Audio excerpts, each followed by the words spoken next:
আসসালামু আলাইকুম। আমরা আজকে আসছি পাবনা জেলার আটঘরিয়ার একটি মালটা বাগানে। এই মালটা বাগানটা আমরা ঘুরে দেখলাম এবং এর যে মালটার ফলন হয়েছে, অনেক মালটা ধরেছে একটা গাছে এবং ফলন খুবই ভালো। যে উদ্যোগ নিয়েছে সে একটা ভালো একটা উদ্যোগ নিয়েছে এবং দেখা গেছে তার ফলনে এবার অনেক প্রফিট আসছে। তো এই বাগানটা মূলত হচ্ছে যে মালটাটা দেখেন এখানে সাইজ এবং হচ্ছে আহ, দেখতে যেমন সুন্দর এবং হচ্ছে এর সাইজটাও অনেক বড় হয়েছে। আমরা বাইরের দেশে যে মালটাগুলো আমরা খাই বাজার থেকে, তার চেয়ে আমাদের এখানে মালটাটা একদম সেম টু সেম। তো আমরা যদি দেশের মালটা যেহেতু উৎপাদন হচ্ছে, আমরা যদি দেশের মালটাটা আমরা বাজার থেকে কিনে খাই, তাহলে দেশের যে কৃষক সেও লাভবান হবে, পাশাপাশি আমাদের দেশের অর্থনীতি একটা গুরুত্বপূর্ণ ভূমিকা রাখবে।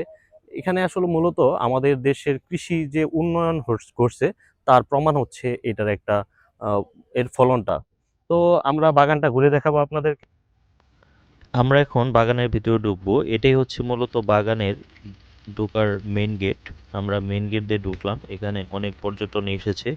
যেহেতু এটা দুপুর টাইম, সেজন্য আসলে ভিজিটরের পরিমাণটা কম। তো আমরা এখানে দেখতে পাচ্ছি যে মালটা এবং কমলা বিক্রি করা হচ্ছে। মূলত হচ্ছে বাগান থেকে আহরণ করা ফ্রেশ মালটা এবং কমলাগুলো এখানে রেখে দিয়েছে। যারা ভিজিটর আসেন তাদের জন্য এখানে ক্রয় করার সুযোগ আছে। এখানে মালটা কেজি প্রতি 250 টাকা এবং কমলার জন্য 300 টাকা কেজি দরে বিক্রি করছে। যদি কেউ বেশি পরিমাণ মালটা এবং কমলা কিনতে চায়, তাহলে সে নিজে বাগানে গাছ থেকে মালটা পেড়ে নিতে পারে। তো এখানে আমরা ভিজিটর দেখতেছি বাগানে, বাট এখন যেহেতু আহ, মালটার যদি আমি বলি, বাগানে প্রায় আহ, 2/3 মালটা বিক্রি হয়ে গেছে। এখন আমি যদি বলি 1/3 আছে। এই জন্য কিছু অংশ আমরা গাছ ফাঁকা দেখতে পেরেছি, এবং হচ্ছে আমরা বাকি অংশে দেখেছি প্রচুর পরিমাণ মালটা এবং কমলা রয়েছে। যেহেতু এখানে প্রচুর ভিজিটর আসে, তাই এখানে একটু রেস্ট্রিকশন মেনটেন করা হয়। আপনি সতর্ক করে দেওয়া হয় যে আপনি যাতে বাগান থেকে নিজের হাতে অনুমতি ছাড়া মালটা বা কমলা না ছিঁড়েন। এটা আসলে বাণিজ্যিকভাবেই, যেহেতু এখানে আহ, রতন মোল্লা এই বাগানের মালিক, উনি মূলত হচ্ছে এখানে এই মালটা এবং কমলা চাষ করেছেন, এবং সে এইবার যে ফলন আসছে সেই ফলনে সে বাণিজ্যিকভাবে লাভবান হয়েছেন। আমি তার সাথে কথা বলে জানতে পেরেছি এখানে 10 একর জায়গার উপরে এই বাগানটি অবস্থিত।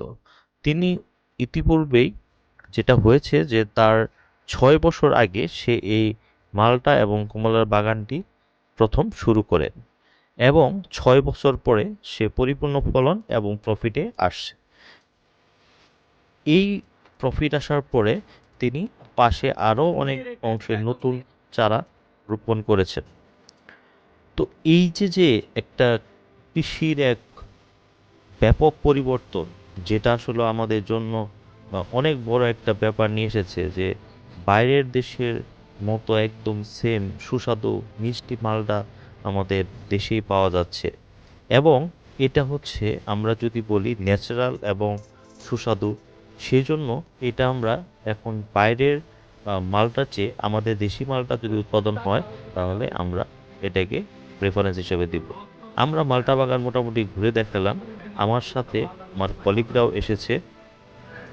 আপনারা যদি এই বাগান ভিজিট করতে আসতে চান, তাহলে এই বাগানের লোকেশনটা আমি আমার ভিডিও ডেসক্রিপশনে দিয়ে দিয়েছি। আপনারা সেটা ফলো করে চলে আসতে পারেন। যদি আমার ভিডিওটি ভালো লাগে, তাহলে অবশ্যই আমার চ্যানেলটা সাবস্ক্রাইব করবেন। Thank you for watching my video.